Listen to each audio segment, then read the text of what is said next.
Dice Ciro Gómez Leiva, burlándose del presidente por lo que dijo en la mañanera en torno a su atentado, que no descarta que el conservadurismo haya ideado y esté detrás de este atentado para desestabilizar su gobierno. Ciro Gómez Leiva en su programa se burla. ¿Quién es el conservadurismo? Carlos Alarraqui, ¿no? Me parece de mal gusto la burla al presidente porque sabe muy bien quiénes representan al conservadurismo en nuestro país. Ciro Gómez Leiva, porque los ha entrevistado. Por ejemplo, Calderón, no voy muy lejos, Calderón. Y en ese sentido, muchos de esos representantes del conservadurismo no tienen ni vergüenza, son unos cínicos, no tienen autoridad moral, porque nada dicen, no les conviene hablar del caso, por ejemplo, Genaro García Luna, porque muchos de esos representantes del conservadurismo hoy en día, 2023, callaron como momias desde la política y desde los medios por las trácalas y las groserías y las marranadas que hacía Genaro García Luna desde su puesto y desde su trinchera de poder. De esas dos cosas, los comentarios, mi querido Ángel Valderas Puga.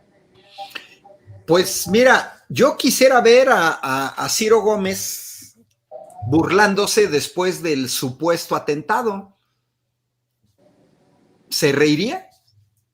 Yo no lo vi que se riera.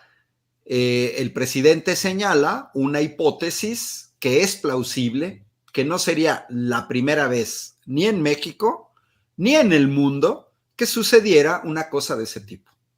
Efectivamente, hasta parece ridículo, pareciera ser que Ciro Gómez Leiva ya perdió la memoria. Yo lo he señalado muchas veces, yo lo apoyé cuando estaba en el proyecto del Canal 40, cuando tenía un noticiero con Denise Merker y cuando fueron desalojados de manera violenta de ese canal y le quitaron el programa y desaparecieron. Y en parte era justamente por el conservadurismo que no les gustó cuando se habló de los legionarios de Cristo en ese programa. Que Ciro Gómez Leiva, que fue víctima en sus inicios como periodista junto con Denise Merker del conservadurismo en México. A ver, Ciro Gómez Leiva, muchos nos acordamos el boicot que hizo Bimbo, de Lorenzo Servitje, los legionarios de Cristo, el conservadurismo. Él ya fue víctima. Pero ¿qué es lo que pasa? Como ha pasado en otras ocasiones, lo doblaron, lo quebraron. Por ahí se dice, en términos coloquiales, pues se vendió y pasó de ser un periodista crítico a ser un periodista chayotero, donde lo hemos visto ahí con Peña Nieto aplaudiendo, sin cuestionar. Yo es lo que he visto, estos son como unos renacidos, como periodistas renacidos, que el mundo crítico, el periodismo, la enorme valentía de criticar a un presidente que no es represor, la valentía le salió el 1 de diciembre de 2018. Por favor, son ridículos y qué bueno que se investigue. Ya están detenidos los autores materiales. Faltan los autores intelectuales. Eso es más complicado.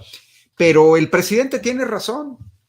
No hay que descartar ninguna hipótesis y sí, yo diría verdaderamente ridículo que Ciro Gómez Leiva no se pregunte, no sepa quiénes son los conservadores en este país. Pues es a los que ha servido, es el PRIAN, Ciro, a los que han servido y de la gente que evidentemente hasta el 1 de diciembre de 2018, bueno, hasta las elecciones en 2018 tenían el sartén por el mango. Entonces, que no se haga. Se sabe perfectamente quiénes están. Ahorita que estabas hablando con Jaime Hernández, que tocaste el tema, que inicia el juicio a García Luna el próximo lunes en Estados Unidos. Ahí están, conservador, ¿quién? Pues García Luna y todo su entorno, Felipe Calderón, el entorno de García Luna. O sea, que no se hagan, y ahí está Salinas de Gortari, y está Fox. O sea, hay toda una serie de grupos conservadores que están perfectamente identificados en México, y yo agrego a Ciro Gómez Leiva dentro de ese grupo. Y aprovecho para decir que sí quería dejar hablar a mi amigo Hamlet Almaguer, al que le mando un cordial abrazo. Hicimos muy buen equipo, Vicente. Me consta que de los diputados federales que salieron a defender la reforma eléctrica nacionalista del presidente de la 4T, uno de ellos fue Hamlet Almaguer. Coincidimos en muchos foros, a veces presenciales, a veces en televisión, a veces en debates de internet. Así que muy buen trabajo que ha hecho Hamlet Almaguer como diputado federal, y me consta que es muy serio en sus análisis de tipo jurídico. Por lo tanto, eso que señaló de la demanda de juicio político que ya ingresó, bueno, pues como él dijo, pues primero va Ciro Murayama y Lorenzo Córdoba, y con una ventaja, que no estando dentro de la UNAM y teniendo la posibilidad de los actores dar su versión y dar otros datos, pues pueden salir otra información que de manera extraña no ha salido en la UNAM, porque también eso hay que decirlo. Y coincido con Santiago R. Dice Santiago R. en los comentarios en YouTube, Sheridan no hizo nada, alguien le filtró. Algunos enemigos de la ministra de la UNAM. Y sí es cierto. Y luego también María Ato se pregunta, ¿y por qué no hay solicitudes de juicio político a ministros que se han pasado por el SAT, que han servido a intereses extranjeros, etcétera? Y coincido también con Lulú. Ahora sí que la oposición todo lo contamina con su mala leche, con su desesperación. Yo creo también que ahora sigue siendo una cortina de humo para lo que se viene en el caso de que en el juicio de García Luna salgan los nombres de algunos personajes. Yo no soy tan optimista, sinceramente no soy optimista, pero pueden salir algunos nombres y eso puede ser que más de alguno esté temblando. Y en algún momento, si sale el nombre, por ejemplo, de Felipe Calderón, ¿con qué autoridad moral va a tomar la tribuna, el micrófono? Una Margarita Zavala, por ejemplo, que de acuerdo a investigadores, a periodistas como Francisco Paco Cruz, autor de García Luna, El Señor de la Muerte, Margarita Zavala no es víctima, es cómplice en toda esta trama, mi querido Hamlet Almaguer.